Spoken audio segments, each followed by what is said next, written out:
In this episode, we discuss experiences of physical abuse, financial abuse, and controlling relationships. We also talk about drug use, smoking, vaping, and prescription medication. If any of these topics are difficult for you, please take care while listening and feel free to skip this episode or listen when you're in the right headspace.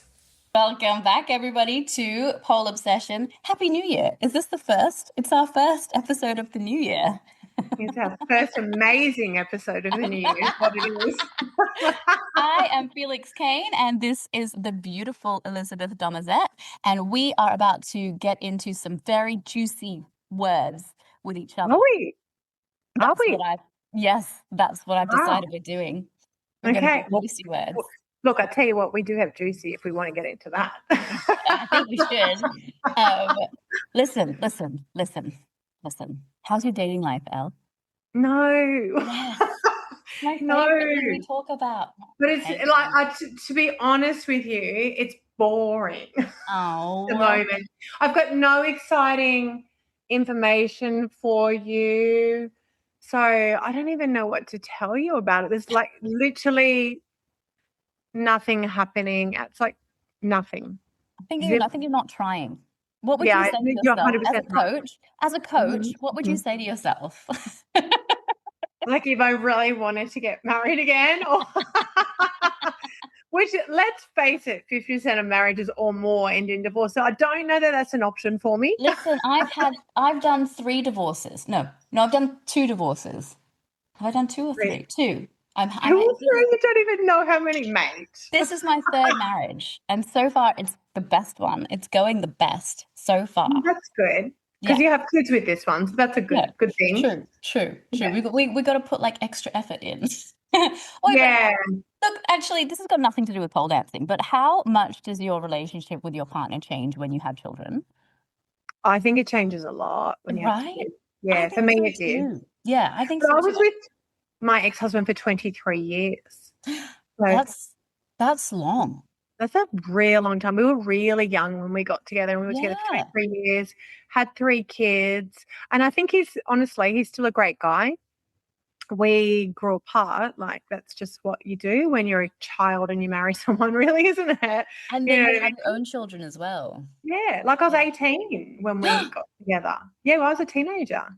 You were still in school. I was still in school. I actually was still in school. Yeah. That's nuts. Yeah. And you lasted for 23 years. Yeah. That's a solid investment and a solid decision at 18. And I think he's still a great guy, and he's such a good dad. So, I did well there. So, so I think that's really good. And, there's no animosity, nothing. So that's fine. And then I've had a couple of long-term relationships. Is anyone interested in this? But anyway, I've had a couple of long-termers after that. We'll know if they don't listen or complain. And if you do want more about our love lives, please let us know. Because sometimes we just don't know what to talk about. Well, look, that's it. So, but I'm a long-termer. Then I had a 3-year relationship and a 7-year relationship, which I'm still friends with both of them. I still talk to both of them, check in with them. It was one of them's birthday yesterday, and I messaged, said happy birthday, and he was like, oh, I really appreciate, So I'm like, I remain friends with my exes because I think if you can love someone, surely you have to say hello to them afterwards, right? I think I could, but I'm not. I'm not friends with any. I guess because I wasn't friends with them before, and I don't have that many friends. Like, I'm not a very social person. So if you're not directly in my circle, then I guess I just don't see you often. So like exes, I don't have any exes that I'm friends with, but I have one that I'm on great terms with, but we don't talk to each other. And I have all of the other ones. I think we're probably not on good terms. Yeah, I mean that. Yeah, things ended not because we grew apart, or they ended because there was drama. Yeah. So can we hear about the drama? I want the drama. Which one do you want? Well, whichever one you want to give us, because let's do that. I've literally got so many. Okay. Do you want the most recent / juiciest one? Yeah. Okay, so do you remember I had a studio called the Felix Kane Academy? Yes. So people don't know what happened there, and I can tell you what happened there if you would like. I would like to know. So I think I actually already do know, but I would like everyone to know. listen, well, listen. Let me tell you a brief story about domestic violence Wow. and why Felix Kane Academy doesn't exist anymore. And I don't need to go into too much details, but I can tell you what happened. At the time when I opened FCA, I was with a guy who it was kind of his I guess I don't know what it was. Was it his idea to do FCA? Was it my idea? I'm not really sure, but he pushed really hard for it, and I at the time didn't have that much money. So everything that I had, I put into it, and we made this business together, or so I thought. And when things were not going great between us, and I'll say domestic violence, I'll say there was financial abuse, there was coercive control, there was certainly physical abuse as well. Where I tried to get out of that relationship for a long time. When I eventually did manage to get away, the only way I could do it was by getting a restraining order. So to protect myself, and then to start to unwind the sort of business end of things, I learned that I was not actually on any of the financial documents, I didn't own any of Felix Kane Academy. So I was a casual employee at the Felix Kane Academy. I thought that we owned the business together, but I was incorrect. And that was a lot to do with my naivety and ignorance, I think, when it comes to business documents and just sort of blindly trusting people with my money, with my time and my money and my name, my brand. So I said, well, what do we want to do about this then? And he offered to sell it to me for $250,000. And I was like, okay. But then I was like, wait a minute. I don't have $250,000 to buy my name back. I was like, if I had that much money, why wouldn't I just go and open another studio that isn't called Felix Kane Academy? Like, I don't want to pay that much money for my own name. And good luck running the Felix Kane Academy without Felix Kane. Right. Yeah. So that's basically, like, in a nutshell, what happened to that business was I never actually owned it or was part of it at all, apart from being a casual employee that worked way too many hours for not enough pay. The other thing that he did was charge me like an extortionate amount of rent. And also because I was such an idiot back then. I never looked at like comparable rents or whatever. We didn't know. Yeah, I just assumed that what he was telling me was the truth. And when I found out, started to put my brains on a little bit more and found out how much it was about 3 times the annual rent that other buildings in the same area were going for. So that's why I was not making any money, because it was all going into his pocket. That's disastrous, mate. It was disastrous. And so then 3 restraining orders later, we went to trial because he wanted 3? Yeah. Well, I got an extension because he breached the restraining order. And then we went to trial because I wanted another extension because it breached the restraining order and he objected to that. So we went to trial and I won. So then it got extended for another 3 years, I think. I think it has ended now. So I thankfully haven't heard from him. Hopefully this doesn't ruffle any feathers. But yeah, so that's what happened. And that was one of my dramatic exes. And that's why I am not in contact with him. That's massive. You got the restraining order because of the physical violence? To be honest, it was more the just the constant stalking. So he would have he would come to my house or send someone to come to my house and just never leave me alone. And there was like constant messages, like every day there was like constant, from when I was asleep there would be messages coming in when I was awake. There would be messages all day and even though I'd said like numerous times, do not contact me. Do not contact me. I do not want to be contacted. Do not. He just wouldn't respect that boundary. And then they would get threatening as well. Like, if you ever move on, I'm going to kill whoever you're with and I'm going to cut the brakes on his car. So there was lots of threats of violence. And that was, I think, what was more, because it was more intense because it was every single day. I mean, not more intense, but it was once the restraining order had been was in place and it was just quiet. I realized how anxious I was, just like every day, just knowing that I was going to be bombarded by this guy, like not knowing, is he going to just pop up out of nowhere and yeah. So it was more because of that. But yeah. Did you, when you went into the relationship, see any red flags? Not really. And I think that's to do with mine. I mean, yeah, there were so many now that I look back on it. For example, he had a wife and children. Okay. Yeah. Which that he was with? He was with his wife? He was, listen, okay. The story is so convoluted. I didn't know that he had a wife and kids when we like started kind of dating, seeing each other. And then I learned that he had a wife and kids, but he said he was like not with them. But then it turns out he's definitely still with the wife and the kids living in that house. And I'm the mistress. And I was like,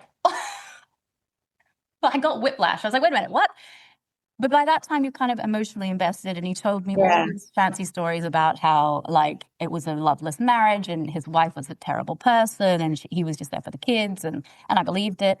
But then I, like, learned later that he also, prior to me and during me, had another mistress. So, yeah. And this amazing woman and I actually have become very good friends because we're on the same crazy roller coaster. I reached out to her after, I think after a few years post this relationship and said, did we get played by the same guy? And she was like, yes, we did. And so we have a really close relationship now, which is a lot of fun to be able to, like, I guess we're trauma bonded. But yeah, so she was there first. So it was wife, mistress number one, and then me. And who knows how many others? There could have been so many others, but those are the only ones I know about. And I know about one more other one as well. But yeah, so so he was still harassing you to that level, setting up a business for you when he had 3 women, not just one. Yes. Was he doing this to the other women as well? Yes. How did he make any money? Like, you know what I mean? Listen, I honestly, the money thing, the bit that amazes me the most is how he was able to keep his different lies, like, across all of these women. Like, because it was you got to be 3 different people for 3 different women. Was there another woman as well? I vaguely remember something about another woman that died. Yes. So there was another woman who died by suicide. Yeah. And her sister actually very kindly gave evidence at my trial as well, because she was basically speaking to the character and repeated behavioral patterns, and she had experienced him abusing her sister before she passed. Oh, my goodness. Yeah, it was really, really bad. Yeah, wow. How long were you with him for? 7 years. Oh my God. I think that like the first 2 were, I think, okay, and then I think the last 5 were me just like putting up with it and trying to get away, like trying to get away. And I think, I'm gonna cry. Hang on. It was really hard. Like, it was really hard, and I think that anybody who's suffering, like who's in that position where they are suffering from an abusive partner, like, getting away is the hardest part. Yeah. Especially when they've got a stranglehold on you financially. Yeah, exactly. I mean, I was in a really lucky position because of my career. I could have gone anywhere to make money. Like, people know who I am. So worst case scenario, I could leave Perth and I could make money. That would be fine. So I was uniquely set up in that situation that even though I had invested everything into FCA and I wasn't getting anything back, I could still tour and do workshops and make money. Like I was able to support myself, which is something that not everybody has. And so if you are in that position where like you don't have the ability to leave, the ability to just get up and have money, then you're trapped. You really are trapped. But there are places that you can go. There's domestic violence, and I'm sure we can link some such helpful places and things that you can turn to. There's shelters that you can go to. But yeah, it's dangerous, and I think the statistics are that the majority of like murders happen when women leave domestic violence situations. So it's a very dangerous thing to do, to leave an abusive partner, and it's very difficult, but it's very much worth it. Yeah. Yeah. I'm really sorry that you went through that. Like it's beyond like horrible, and there's just no words for how shocking that is. But I think and I think that's why it's so important to talk about, because if it happens to me, it's happening to like somebody else. And I didn't know what domestic violence was. I didn't know what coercive control was. I didn't know what financial abuse was. I didn't know what gaslighting was. So all of these things like you learn about afterwards, or sort of as you're in it, like so financial control is like if you don't have control of either your money, or if you're married, you're shared your joint money. If you've got no control over that, if somebody's dictating how you use it, that's a form of abuse. If somebody is forcing you to do things or go places or stay places that you don't want to do or stay, then that's a form of coercive control, and that's also abuse.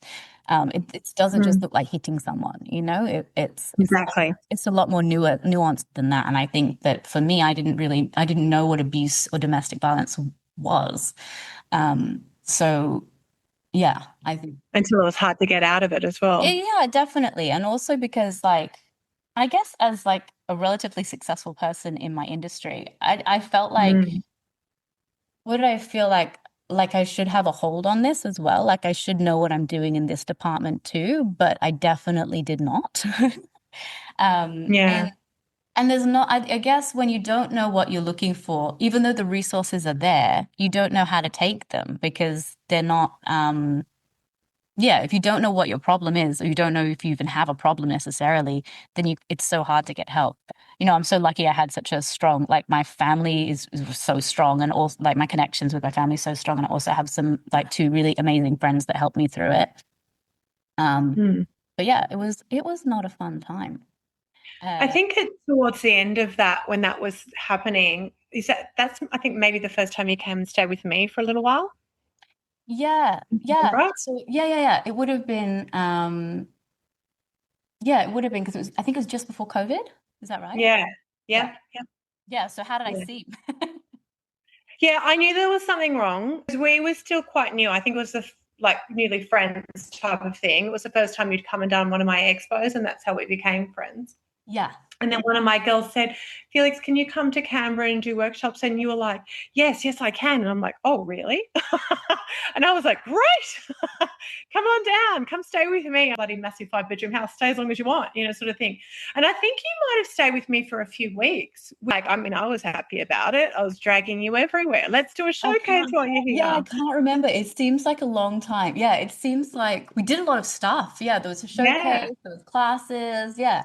You made me buy a dress. You always make me buy a dress. I always make you buy a dress.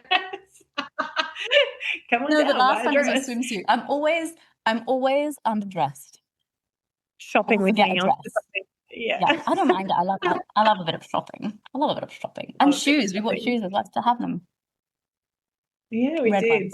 But and I knew there was something wrong because you talked about the relationship, and I was asking you questions, and I didn't know what had happened. And I said, oh, is there any way that you were back there? And you were like, no. But I could see that you were very closed down about it. So I could see that there was something wrong. But obviously I wouldn't, push you for answers or anything like that. But it's really hard when you can actually see that somebody's hurting and there's something wrong, because you want to help them, but you also don't want to cross a boundary. You know what I mean? Like Yeah, it's something that they might not be ready to talk about or ever want to talk about. that's so So, because true. yeah, And I it's think so that hard. that's the very same thing that I had with the two girls that I reached out to that we shared an ex with, the same guy. I very carefully approached them and I was like, I might be way off base here and way out of line, but and tell me you can ignore this message, you can tell me to go away, but if you suffered the same things that I suffered, then I just want you to know that I'm here for you in any way that you need me. And if you want to talk, like I would love to talk to you. And I think what I really wanted to unpack was like there'd been so many lies that I just wanted something real. So I also am very good friends now with his wife. I don't know if they're divorced yet, but I reached out to her as well because I was like, I need to come clean about like what because I've been lying to you essentially, as well. So Mm. we became friends like through the years.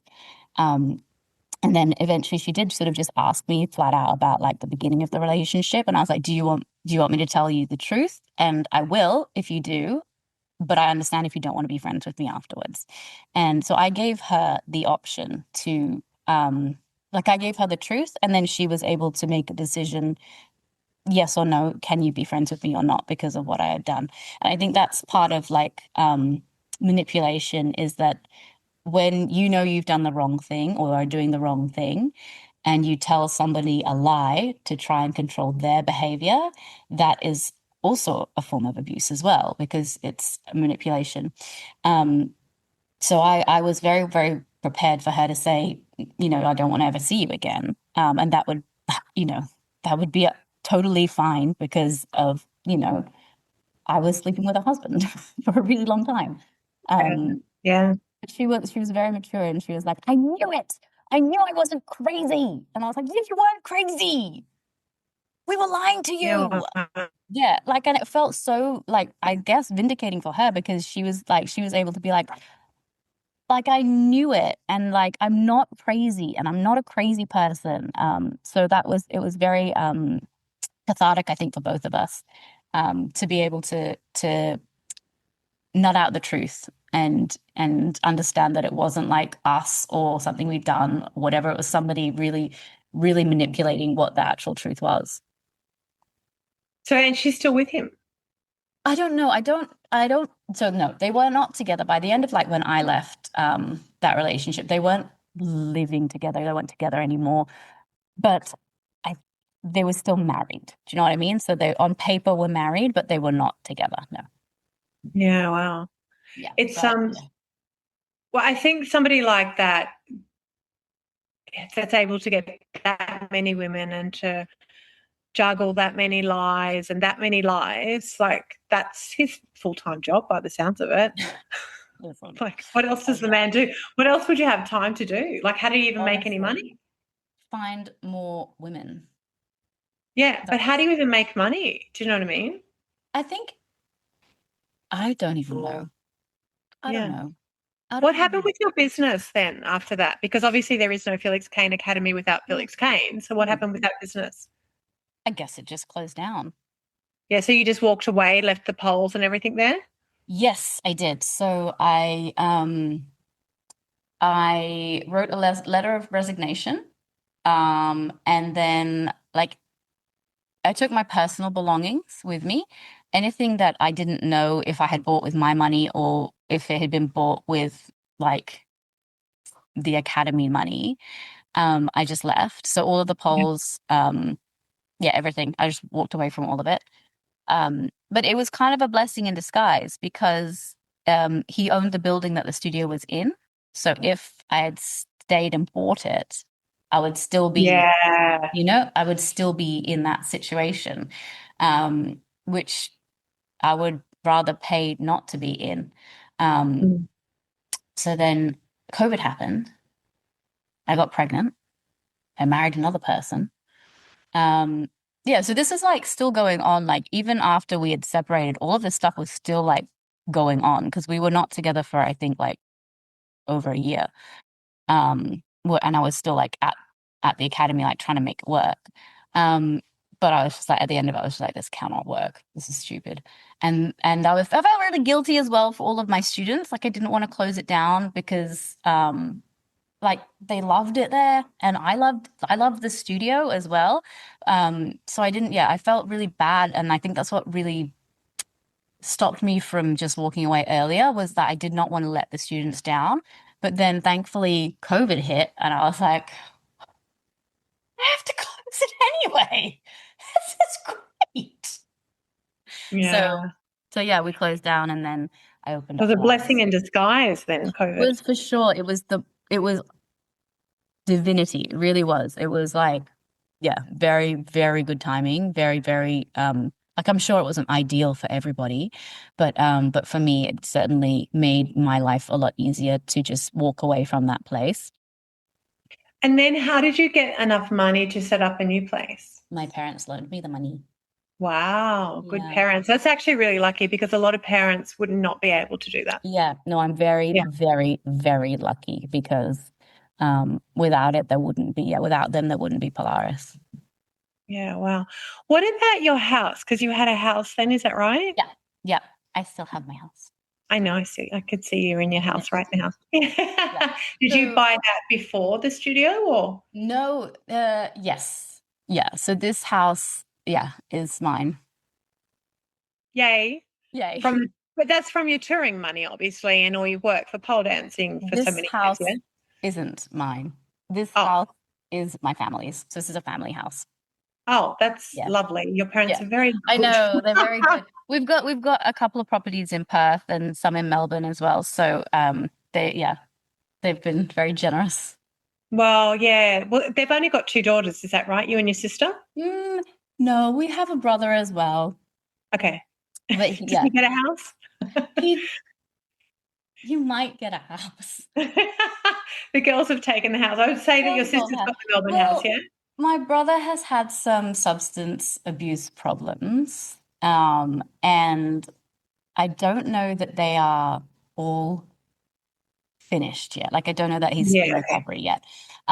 So I think it's always very dangerous to give money to someone who is in the active phase of substance abuse. So we have a brother as well, but he's a little bit estranged, though very much loved. It's like living in St Kilda. I've never seen anything like substance abuse. I've talked to you about this before, and it's really sad, and it's really, really hard for families, and you don't know what to do, and there's no way, no matter who you are, to try to get them out of it. They've got to try to get themselves out of it.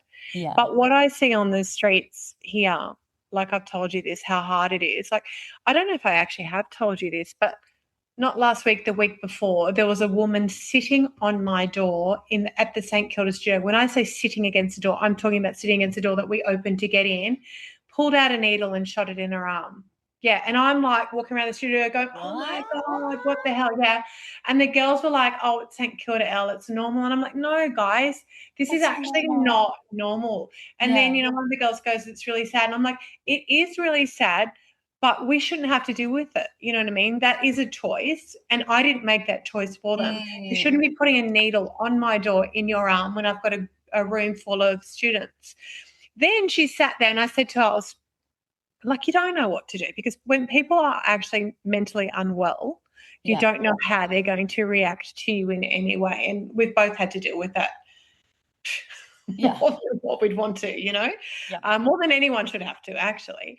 So I said to her, look, you really have to leave. This is a class in here, and then next door there's residents, and we can't get in or out when you're sitting there. And she goes, yeah, I'm going to go soon. And I'm like, you actually have to leave now. And then I close the door, because I'm like quite scared from these people, because you don't know how somebody with a mental illness is going to behave or react.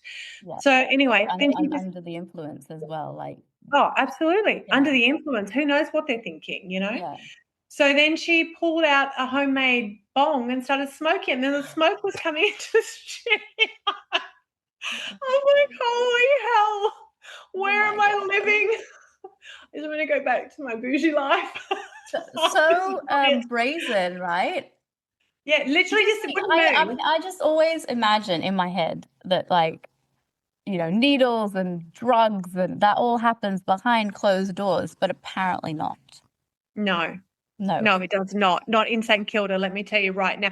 St Kilda, Richmond is also extremely bad. Like around Melbourne in general, especially kind of in the city is very bad. Yeah. I hadn't seen anything like it until I moved here, and I was just like, how are people okay with this? Why is nothing being done about it? Yeah, I guess it's like it is just like a pandemic, isn't it? I don't know I definitely don't know what the solution is, but that's sad and also terrifying.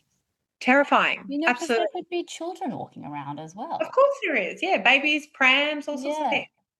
So it was really interesting because when we went to Brisbane for nationals, and I don't know if you noticed it or not because we were staying in the city, because the Olympics are coming, anytime that somebody sits around that's homeless or a junkie or whatever, the police are there instantly and moving them on. I don't know if you noticed that, but I was really, really aware of it. And I was like, that's amazing. It's a bit what is it? Shallow that they're only doing it for show. Do you know what I mean? I know it is terrible, but it was also it made you feel safe. Yeah. So that's what was good about it. As somebody who's not and just going about their daily life, you actually felt safe. In a lot of places now, you don't even feel safe walking out onto the street. Like just literally walking out onto the street. Dang. Is pretty bad. But yeah, that was my recent junkie experience. Wasn't fun, guys. It wasn't fun. No, I mean, like, obviously we feel for people who are suffering and obviously going through something. But like you say, like when it's in your face like that, like somebody putting a needle in them and then like smoking and that, on your business, like I can't imagine on my front doorstep or at the front of my studio, like that's not for me. That's not something. And bless your soul for actually like trying to move her along. And I hope that she did move and I hope that she was polite. But like, yeah.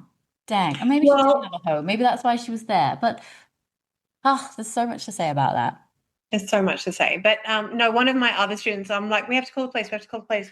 And the girls are like, the police won't do anything. So we ended up trying to call them. Yeah, we ended up trying to call them and they said, oh, because she's got a needle, we can come out. But in the meantime, one of my students went out there and she's like, you need to move. You need to go. We can smell your bong smoke, whatever it's called, I don't know. Marijuana, that's it. Wait, what is it called? My drug experience, guys. I'm really knowledgeable on it. It's called. What is it called when you smoke? Pot. It's called pot. Pot, yeah. I knew that word. So anyway, I didn't mean bong because the girls were like, oh, bong, but I knew the word bong. I'm not like that. Listen, I'm not a pot smoker. I don't indulge. I've tried it because I literally have tried everything to be cool. Like when I was young, I tried smoking because I wanted to be cool. I tried drinking because I wanted to be cool. I have tried some drugs as well because I wanted to be cool. And I tried pot, but oh my gosh, I did not like it at all. But it's also none of it is cool. Like, I mean, to be fair, who am I to talk? I love alcohol. No, listen. I slowed down a lot on it. Like I don't even drink one glass a week anymore. But I used to go out. I used to drink. Yeah, I used to drink a lot. Like when we first met. Yeah. Because I stopped drinking probably when I was in my late 20s, I think. And I am not very good at it anymore. Like I just get really hungover. I think I might be slightly allergic to alcohol, but I used to drink a lot too. Yeah. I don't drink that much anymore. The most I think I've had recently was when we were in where were we? Brisbane. Yeah, and then I wake up throughout the night and I'm like, oh, I can still feel it and I don't like it. You didn't drink very much. Probably 2-3 drinks. Yeah, I didn't, but I can feel it now though, compared to before. Me too.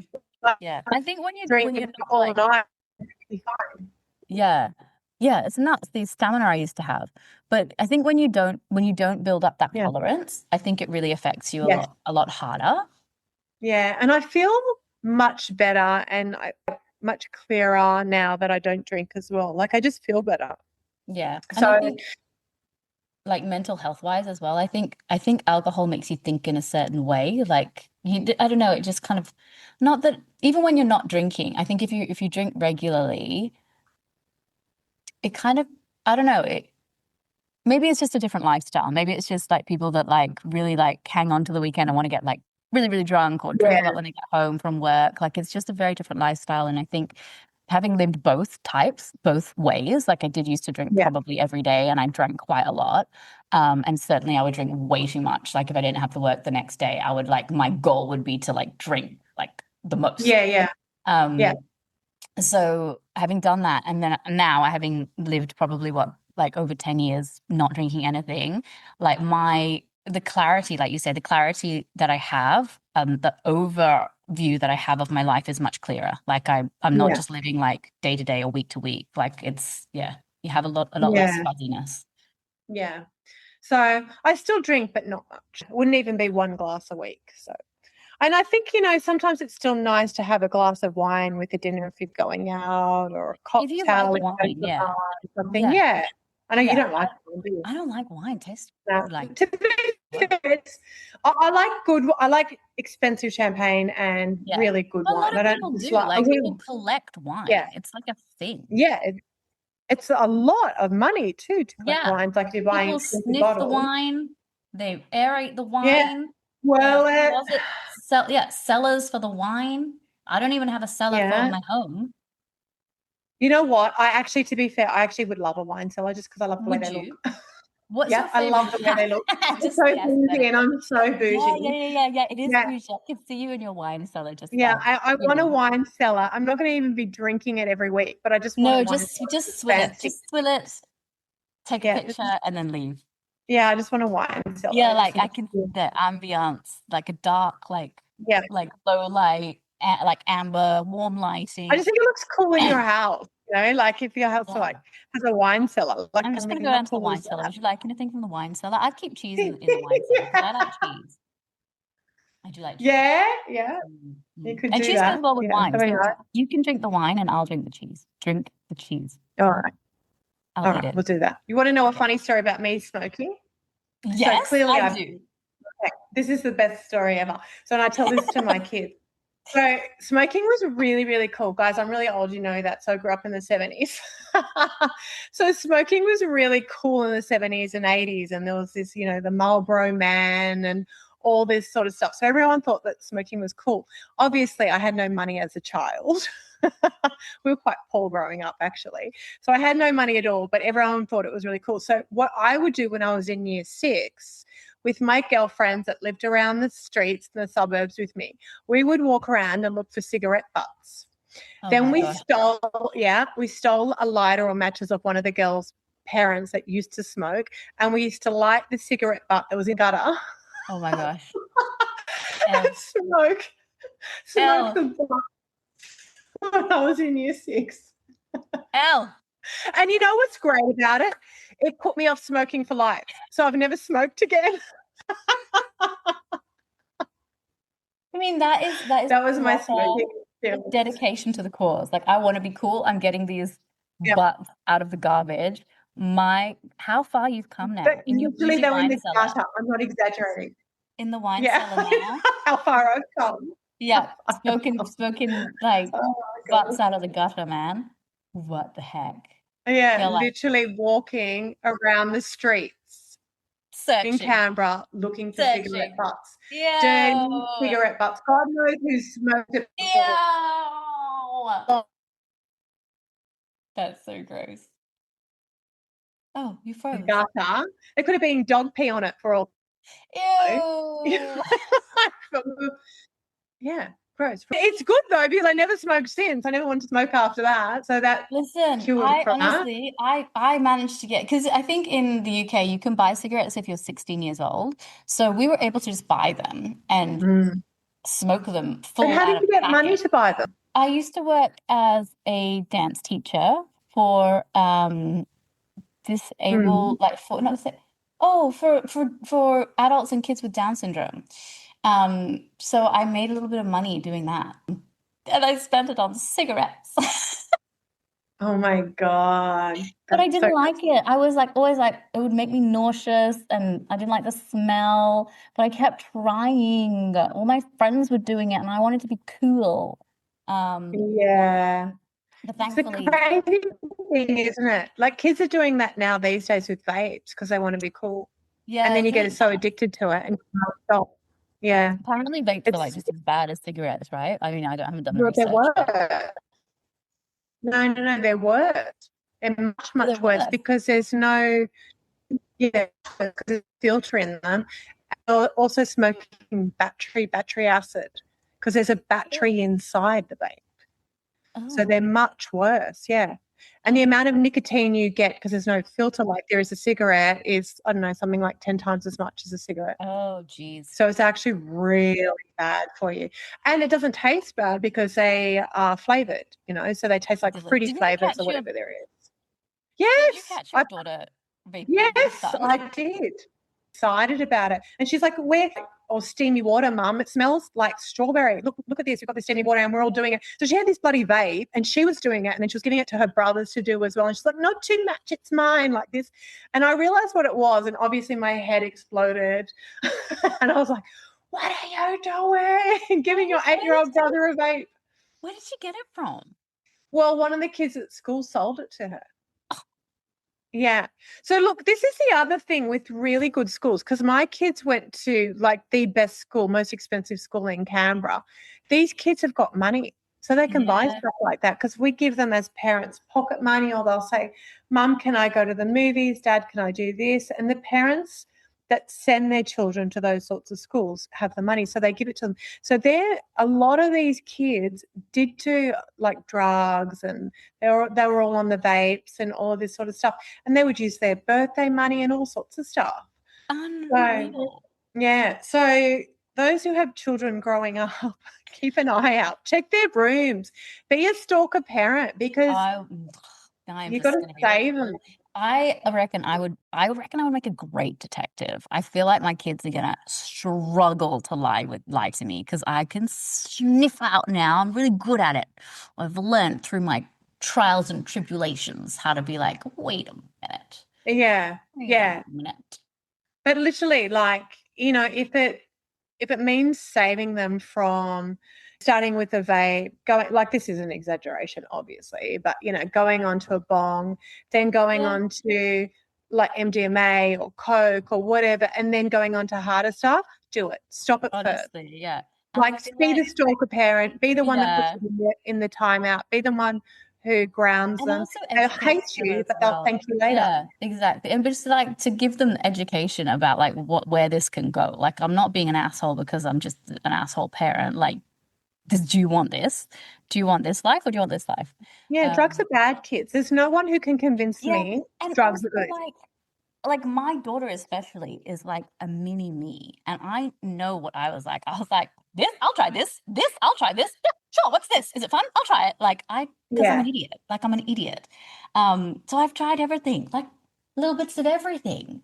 And like, what happens if, I don't know, because I always had dancing, right? I was like, I would never want to feel so bad that I couldn't use my body. So I would try anything. But if I was bored and I didn't have to dance or have to do a rehearsal, or have to like use my body the next day, would I just keep trying? Would I just like, I feel like I could have very easily slipped into that cycle, because I was just like, I'll try.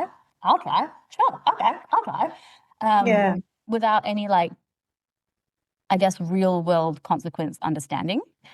Yeah. I think that's a really good point you bring up, because I think that I didn't go down those paths because I was a dancer. So after school, I went to dance lessons. That's what I did. I wasn't able to hang out with the other kids that hung out after school and walked around the mall and was smoking and doing the drugs and all that sort of stuff. So on the school holidays, when I did hang out with them, there used to be this pool in Canberra that we'd all go to over the holidays. They'd all been doing it, and I didn't want to do it because I hadn't done it with them. And to be honest, I found it quite scary. Yeah. And I was a dancer. So my whole life, that's what I did. It wasn't hanging out with the kids who did all this sort of shit, So basically dancing saved our lives. Literally. Yeah. I could still be walking the streets picking up cigarette butts if it wasn't for dancing.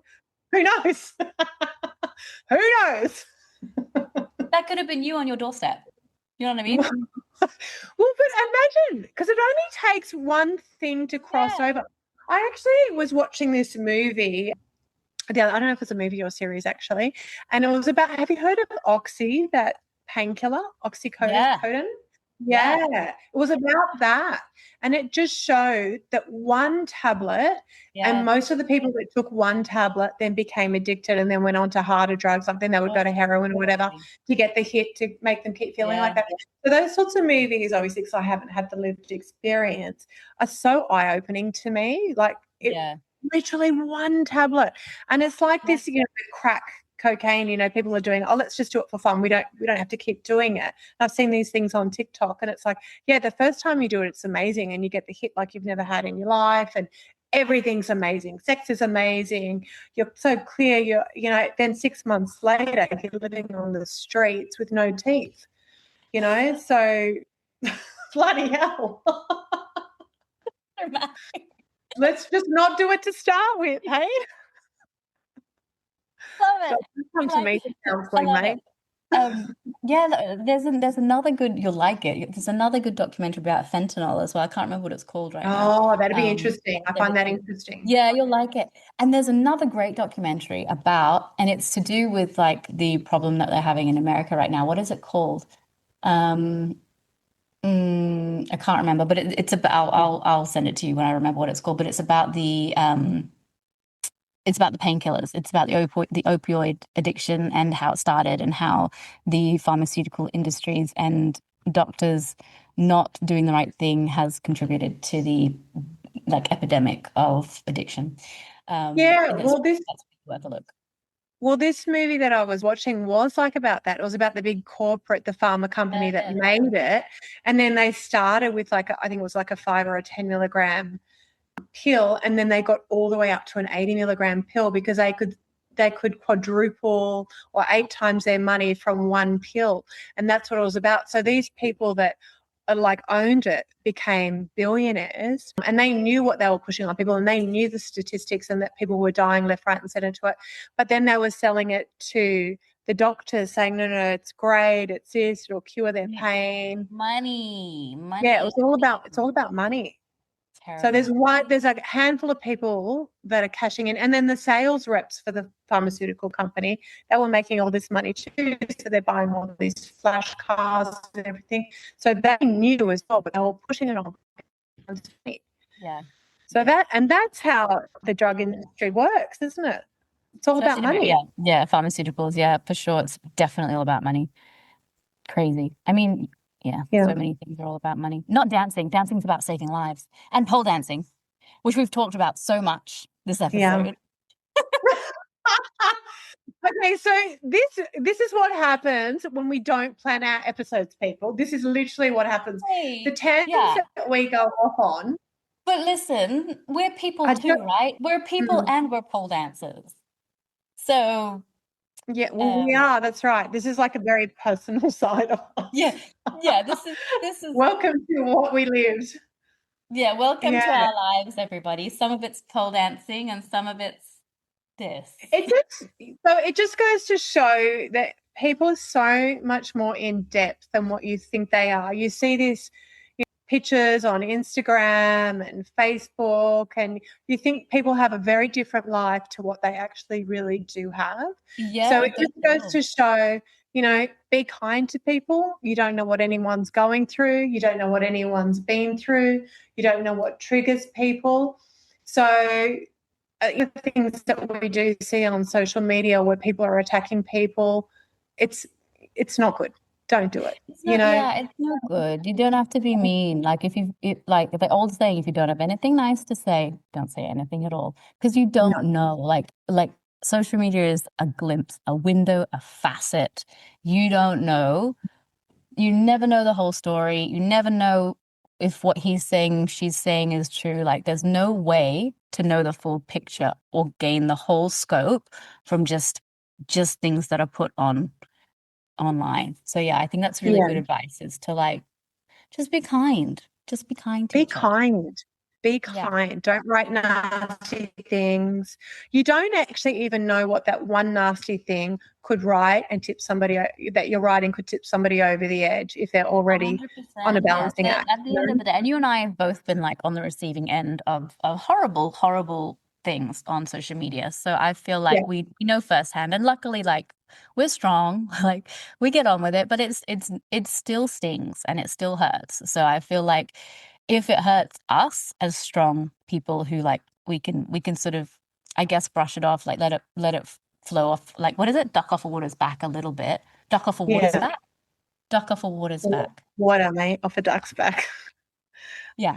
Other way around. You were close. You were close. God, I was trying to say something. I was trying to say it could be like, if you were less secure and have more vulnerabilities and more anxiety, like little, like you said, little comments might have a huge impact on somebody's mental well-being. Yeah. And if you're writing things and you're being nasty and you're doing things like that, that says much more about you than it does anyone else. We've actually looked into this. Both Felix and I have done a bit of research. We have. And we are going to bring it up in an episode. We will do this episode soon. And if there is actual personality disorders for people who are keyboard warriors, for people who intentionally go statistically to try to hurt people online. Yeah. So they're actually personality disorders. Yeah. Yeah. And one of them is schizophrenia. So it's actually quite eye-opening. Remember we researched it and we were like, there's actually personality disorders for people that do this. When we wanted to, like, be serious podcasters. Yeah, well, look, we're still serious, but we're serious in other ways, like, I think. Yeah, no, I mean, we did a lot of research, and I think we should definitely bring that back because that was a good idea. Yeah, no, I think it is good. But I mean, final words to this one is be kind. Be kind. And, be kind. And be kind, and dancing saves lives. Let's just dance. Dancing saves lives. Dancing stops you from smoking cigarette butts in the gutter. Don't smoke cigarette butts out of the gutter. Oh my God. Should we wrap it up? Let's wrap it up. Okay, guys, thank you so much for listening. It's been a very vulnerable and exciting time together with us about pole dancing, life stuff. So thanks for listening, and thanks for being on this journey with us, and we will talk to you next time. Talk to you soon. Bye.